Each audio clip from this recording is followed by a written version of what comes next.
बिस्मिल्लाहिर्रहमानिर्रहीम, अस्सलाम वालेकुम। Hope you all are doing good.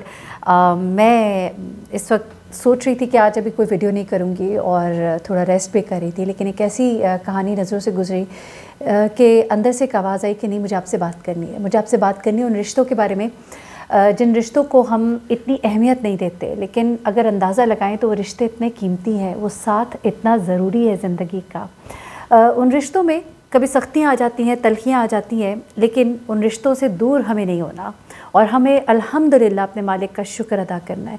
हम कहते हैं ना कि पाकिस्तान में ये बुरा है, पाकिस्तान में वो बुरा है, लेकिन पाकिस्तान में असल में हम बुरे हैं। हम बुरे हैं तो हमने पाकिस्तान को ऐसा कर दिया। अल्लाह ताला हमें हिदायत दे और हम अपने मुल्क के लिए एक अच्छे शहरी साबित हों। हमने इसी मुल्क में रहना है और इस मुल्क को बेहतर बनाना है। हम इस मुल्क को छोड़ कर भी जाएंगे अगर तो किसी काम के लिए, तो हमारी जड़ें यहाँ पर हैं। हम वहाँ भी जाएंगे तो हम सोचेंगे अपने मुल्क के बारे में। यहाँ पर जो रिश्ते हैं ना, माँ और बाप के और बच्चों के, और फिर बच्चों के अपने माँ बाप के साथ प्यार मोहब्बत के जो रिश्ते हैं, और जो 18 साल की उम्र के बाद एक बच्चे को घर से नहीं निकाल दिया जाता कि तुम यहाँ से चले जाओ, अब अपने ओन पर हो, या बच्चा जो है वो ये सोच के बाहर नहीं निकल जाता कि अब मैं 18 साल का हो गया हूँ, अब मैं मेरी लीगल एज है कि मैं अपनी आज़ाद ज़िंदगी गुजार सकता हूँ। नहीं, वो पलट के देखता है अपनी बूढ़ी माँ को, उसको याद आता है कि इसने मुझे बचपन में कैसे पाला। वो अपनी माँ के गले लग जाता है, वो अपने बाप की शफ़क़त भरी नज़रों को देखता है, वो उसके लिए पलटता है। रात को अगर बाप खांसता है या उसको कोई तकलीफ़ होती है तो उसके कमरे के बाहर पूरी पूरी रात बैठता है कि कहीं उसको मेरी ज़रूरत ना पड़ जाए। ये है हमारे रिश्ते। हमारी जो ख़मीर है ना, इसमें मोहब्बत है, वफ़ा है, और ख़ास तौर पे मैं कहती हूँ जो सब कॉन्टिनेंट है, यहाँ तो बहुत ही ज़्यादा वफ़ा है। यहाँ पे तो मैं दूसरे ममालिक में देखती हूँ तो एक छोड़ के दूसरी शादी, दूसरी छोड़ के तीसरी शादी औरतों में भी बड़ी आम है, लेकिन हमारे यहाँ पर औरत जो है वो एक शख्स के नाम पे पूरी ज़िंदगी गुजार देती है। तो यहाँ पर वफ़ा है, मोहब्बत है, और अल्लाह ताला इस मोहब्बत को कायम रखे। ये कहानी बड़ी अजीब सी थी, बड़ी तकलीफ़ दे थी। एक ऐसी औरत की कहानी जहाँ पर रिश्तों को एक फ़ॉर्मेलिटी के तौर पे निभाया जाता है। बरतानिया का शहर है सिरे, वहाँ पर एक 38 साल खातून, यानी कि 38 ईयर्स ओल्ड, कोई इतनी उम्र नहीं है, अभी तो ज़िंदगी की बहुत सी बहारें बाकी थी ना, लेकिन इस खातून की लाश अपने घर से मिलती है। और पता है कब, कितने अरसे बाद? 3 साल से ये लाश जो है एक फ़्लैट के अंदर थी पड़ी, और किसी को पता ही नहीं कि वो मर गई है। 3 साल के बाद जब उसको निकाला गया तो उसकी हालत एक मम्मी की तरह थी। हनूत ममियाँ हम जो पढ़ते हैं ना, मिस्र की, इस तरह से उसका स्केलेटन जो है वो पड़ा हुआ था। और वो भी किसी के कंप्लेन करने पर चेक किया गया, झांका गया तो नज़र आए स्केलेटन उसका, उसके पाँव की उंगलियां जो हैं, हड्डियां उसकी नज़र आईं। उसके बाद दरवाज़े को तोड़ा गया और अंदर दाखिल हुआ गया तो पता लगा कि आखिरी पैगाम उसने अपने कैलेंडर के ऊपर एक लिखा हुआ था, जिसमें उसने कहा था कि मेरी जान को ख़तरा है, मुझे मदद की ज़रूरत है। और उसके बाद कोई और मैसेज नहीं था उसके कैलेंडर पर। और उसके बाद ये पता लगता है जब उसकी डेथ टाइम को कैलकुलेट किया गया उसके, तो पता लगता है कि कोई तकरीबन 3 साल हो गए उसको इंतकाल किए हुए। ये हाल है। और उसकी वजह क्या है? बेसिकली ये खातून कौन थी, इसके साथ ये सब कुछ क्यों हुआ, अपने आखिरी चंद साल उसने कैसे गुजारे होंगे, अपने इर्द गिर्द उसने किसी भी शख्स को महसूस ना किया, ना पाया, गैर मौजूदगी में जब उसने मदद मांगना चाहिए वो उसके लिए मुमकिन ना हो सका। ये बेसिकली था क्या वाक़या? ये लारा बिनहाम नामी ये खातून है और उसके ख़ानदान ने बेसिकली इल्ज़ाम तो लगा दिया है नेशनल हेल्थ सर्विस के ऊपर। आपको मालूम है कि नेशनल हेल्थ सर्विस जो है बरतानिया और इस तरह के ममालिक में उन लोगों के लिए काम करती है जो अपना या तो ख्याल नहीं रख सकते, जिनके पास इनकम नहीं है, सपोर्ट नहीं है, या बूढ़े हैं, या इस तरह के मामलात के लिए उनकी देखभाल की जाती है। उनकी ज़िंदगी को जो मुश्किलात हैं उनको दूर करके, या जिनके पास बाप नहीं है तो औलाद है, अगर बच्चे हैं, जिस कोई शख्स बूढ़ा हो गया है उसके पास बच्चे नहीं हैं और उसकी ज़िंदगी की जो देखभाल है उसको देखने के लिए ये जो नेशनल हेल्थ सर्विस है ये रिस्पॉन्सिबल होती है। अब ये खातून, आप सोचेंगे कि 38 साल की खातून थी, भला इसको क्या ज़रूरत थी नेशनल हेल्थ सर्विस की? तो बेसिकली इसको शिज़ोफ्रेनिया था। इसको एक अजीब सा खौफ सा इस पर मुसल्लत रहता था और उसको लगता था कि मेरे इर्द गिर्द जो लोग हैं मुझे नुकसान पहुंचाना चाहते हैं, जिनमें इसकी माँ, इसकी बहन, इसके घर के लोग भी थे, यहाँ तक कि उनको इसको गिव अप करना पड़ा। लेकिन उन्होंने ऐसा गिव अप किया इसको कि पलटकर ख़बर ही ना ली। वो कहते हैं कि हम पता करते रहे, लेकिन हमें ये होता था ये हमसे खार खाती है, हमसे खौफ खाती है, तो हम इससे दूर रहे। लेकिन हमारे रिश्तों की तरफ अगर मैं देखती हूँ ना, तो हमारे रिश्तों में हमसे अगर हमारा कोई भी प्यारा रिश्ता हमसे खार खाता हो, हमसे खौफ खाता हो, हम उसके पीछे पीछे जाएंगे, हम बार बार जाएंगे। हमारे रिश्तों की खूबसूरती है ना, ये हमारे ख़मीर में है।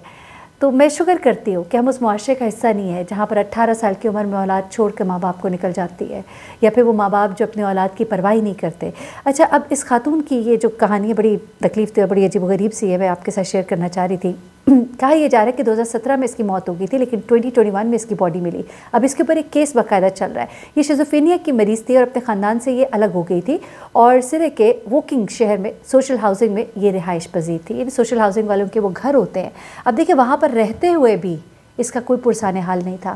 اچھا اب خاندان یہ کہتا ہے کہ 2014 میں ان کے doctor working community mental health جو ہے ریکوری کو انہوں نے آگاہ کیا کہ بھائی لارا جو ہے اس کی صحت ٹھیک نہیں ہے تو اسے طبی امداد فراہم کی جائے اور اس کے بعد انہوں نے اس کو گیو اپ کر دیا. تو اس کے بعد 2017 میں لارا کو آخری بار زندہ دیکھا گیا تھا. اس کے بعد اس وقت جو وہاں کی پولیس تھی انہوں نے جو کاؤنٹی کاؤنسل تھا اس کو آگاہ بھی کیا کہ ہمیں لگ رہا ہے کہ شی از ناٹ ویل, وہ لاپرواہی کر رہی ہے, اپنی میڈیسنز یوز نہیں کر رہی ہے. کچھ ایسی چیزیں ان کو معلوم ہوئی تھی کہ جو خوراک ہے وہ اس کو جو ملنی چاہیے جو اس کے پاس جاتی ہے وہ اس کو ریسیو ہی نہیں کر رہی ہے.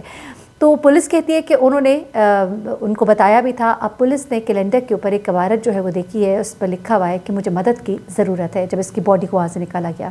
اب لارا کی جو بہن ہے وہ کہتی ہے کہ چونکہ اس کو شیزوفرینیا تھا اسے لگتا تھا خاندان والے اس کو نقصان پہنچائیں گے. اب لارا کی بہن کی زبانی ذرا اس کی تکلیف دے آخری دنوں کی کہانی بھی سنیے گا. وہ کہتی ہے کہ اسے لگتا تھا کہ ہم اسے کوئی نقصان پہنچائیں گے, وہ ہم سے کٹ آف ہو گئی تھی. لیکن وہ کہتی ہے کہ لارا کے ارد گرد رہنے والے اس کی ذہنی حالت سے جو جڑی ہوئی چیزیں ہیں ان کی نشاندہی کے باوجود اس کی طرف فوکس نہیں کر رہے تھے. اس کا مقصد بیسیکلی جو سوشل سینٹر تھا اس کا جو خیال رکھنا تھا اس کی طرف وہ پوائنٹ کری ہے. اچھا پھر وہ کہتی ہے کہ جو لوگ رابطے میں تھے اور جن کی ذمہ داری تھی انہوں نے ہی اس کو مرنے کے لیے چھوڑ دیا. پھر وہ کہتی ہے کہ یہ سوچ کر میرا دل ٹوٹ جاتا ہے کہ اس نے اپنے آخری چند سال کیسے گزارے ہوں گے جب اپنے ارد گرد کسی بھی شخص کی غیر موجودگی میں اس کے لیے مدد مانگنا بھی ممکن نہ تھا. اب خاندان کے جو وکیل ہیں افتخار منظور وہ کہتے ہیں کہ سوشل کیئر ٹیم کو 2 بار لارا کے بارے میں بتایا گیا تھا پولیس کی جانب سے بھی, پہلے 2014 میں پھر 2017 میں پولیس کی جانب سے. پھر وہ کہتے ہیں کہ ضروریات کا انہوں نے جائزہ نہیں لیا اور اس کو مرنے کے لیے چھوڑ دیا. صرف انہوں نے نہیں مرنے کے لیے چھوڑا بلکہ اس کے پورے خاندان نے اس کو مرنے کے لیے چھوڑ دیا. 2017 سے 2021 تک ان کو پتہ ہی نہیں تھا کہ لارا کدھر ہے. ایک بیمار لڑکی, کبھی تو خبر لینے جاتے, اچھا کہتے کہ خبر لینے گئے کوئی رسپانس نہیں آیا ہم واپس آ گئے, لیکن آپ نے پروب نہیں کیا, آپ نے اس کو جا کے معلوم نہیں کیا, آپ نے اس کا دروازہ توڑنے کی زحمت نہیں گوارا کی, آپ نے اس کے گھر کے باہر پڑی نشانیوں کو نوٹ نہیں کیا. آپ نے یہ تو کہہ دیا کہ سوشل سینٹر والوں نے تو نوٹ نہیں کی وہ نشانیاں, لیکن وہ نشانیاں تو آپ نے بھی نوٹ نہیں کی. یہی تو کمی ہے محبت کی, ان رشتوں کی خوبصورتی کا احساس مجھے اور زیادہ ہوا یہ کہانی پڑھنے کے بعد. اچھا پولیس افسران کہتے ہیں کوئی ایسا سراغ نہیں ملتا کہ لارا کو قتل کیا گیا ہو. 2021 سے پہلے پولیس افسران کہتے ہیں کہ جب ہم اس کے فلیٹ میں 2017 میں گئے تھے تو اس وقت سوشل کیئر کو ہم نے آگاہ کر دیا تھا. یہ بڑا ہی تکلیف دہ اور دردناک پیچیدہ کیس ہے. گو ایک شخص اپنی جان سے گیا اور وہ رشتے جن کا کام تھا کہ وہ اپنی اتنے پیارے رشتے کا خیال رکھتے, وہ ماں تھی, وہ بیٹی تھی, بہن تھی اس کی, لیکن کسی نے نہیں کیا. اچھا اب بہت سی چیزیں تھیں جو نشانیاں تھیں جو سامنے نظر آ رہی تھی. مثلا 2 سال سے اس کو جو لیونگ الاؤنس ملتا تھا یعنی زندہ رہنے کے لیے جو خرچہ حکومت کی طرف سے دیا جاتا تھا وہ اس کو ریسیو نہیں کر رہی تھی. گیس اس کے گھر کی کٹ چکی تھی, اس کے گھر کے بلز ڈائریکٹ جو اس کو پیسے ملنے ہوتے تھے وہاں سے کٹ جاتا تھا. کسی نے یہ جاننے کی کوشش نہیں کی کہ وہ کدھر ہے, وہ کیوں نہیں ریسیو کری اپنے یہ ریسیویبلز, اپنی یہ اماؤنٹ کیوں نہیں ریسیو کری, کسی نے اس بارے میں نہیں سوچا. اس کے بعد سوشل ورکرز جو ہے وہ انہوں نے اس چیز پہ بھی دھیان نہیں دیا کہ اس کا فون کام نہیں کر رہا, انہوں نے اس کو کال کرنے کی زحمت نہیں کی, اس کے لیے کوئی نوٹ لکھ کر وہاں پہ نہیں رکھا, کوئی اس کے فوڈ بینکس کی طرف دھیان نہیں کیا کہ وہ اپنے فوڈ بینک سے کوئی فوڈ نہیں لے رہی ہے جو ان کے لیے مختص تھا کھانا فوڈ, اس کو ریسیو کیوں نہیں کر رہی ہے. کوئی کانٹیکٹ کرنے کی انہوں نے کوشش نہیں کی اور نہ ہی اس کے خاندان والوں نے. اور جب اس طرح کا کوئی رسپانس نہیں تھا اس کے بعد بھی انہوں نے کوئی کانٹیکٹ نہیں کیا. اور اس کی بہن کہتی ہے کہ ہمیں ہمیشہ لگتا تھا کہ وہ بہتر ہو جائے گی, شاید اس کو پروفیشنل ہیلپ مل رہی ہے, ہم نے کبھی سوچا نہیں تھا ایک سیکنڈ کے لیے بھی کہ ہم اسے مرا ہوا اس حالت میں اس کے گھر میں پائیں گے. اس کے بعد وہ یہ کہتی ہے کہ اس کی بہن جو ہے اس کو 18 سال کی عمر میں ہی ایک میجر ہارٹ آپریشن ہوا تھا اس کا, اور اس کی اسپائن میں ایک کرو تھا, اس کی وجہ سے اسے بہت سے ہیلتھ ایشوز ٹین ایج سے ہی رہتے تھے. وہ کہتی ہے کہ وہ بہت بری طرح سے اس کی ہیلتھ نیچے جا رہی تھی اور ہمارے لیے بہت مشکل تھا اس کو یہ دیکھنا. کچھ سالوں میں وہ جس طرح سے ہوتی جا رہی تھی ہمارے لیے بہت تکلیف دہ تھا. اس کی جرنی خاص طور پہ اس کی جو مینٹل ہیلتھ تھی وہ بہت ہی مشکل تھی. وہ ایک بہت ہی پیار کرنے والے ماحول میں بڑی ہوئی, لیکن پھر اس کے بعد ان پیار کرنے والوں نے اس کو ایسے ہی چھوڑ دیا. کہنے کو تو اب آپ جو مرضی کہیں, لیکن آپ نے اس کو بھی مرنے کے لیے چھوڑا.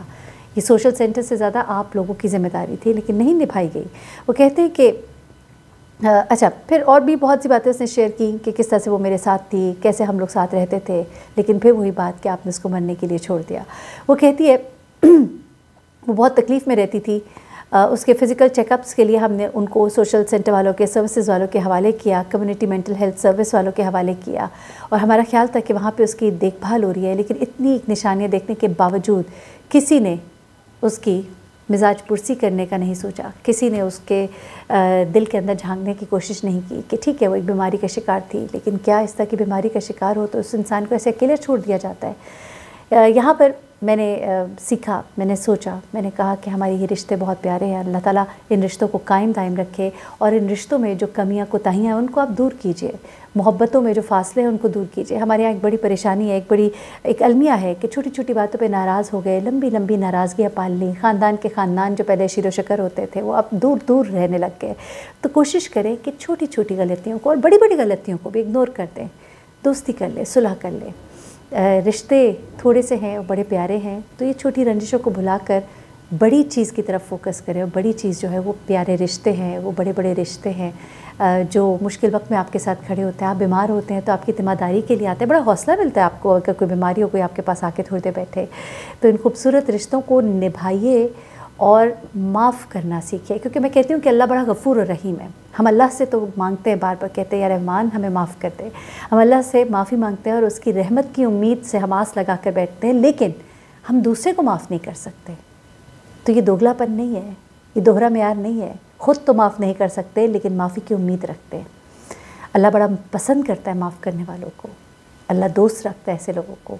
तो लोगों को माफ़ करने का ज़र्फ़ पैदा करें, और सिर्फ मुंह से कह देना माफ़ करना नहीं होता, दिल से गले लगा ले, मोहब्बतों को बांटिए, मोहब्बतों को समेटिए कि यही तो रिश्ते हैं, यही तो ज़िंदगी है, और फिर कहाँ हम कहाँ आप।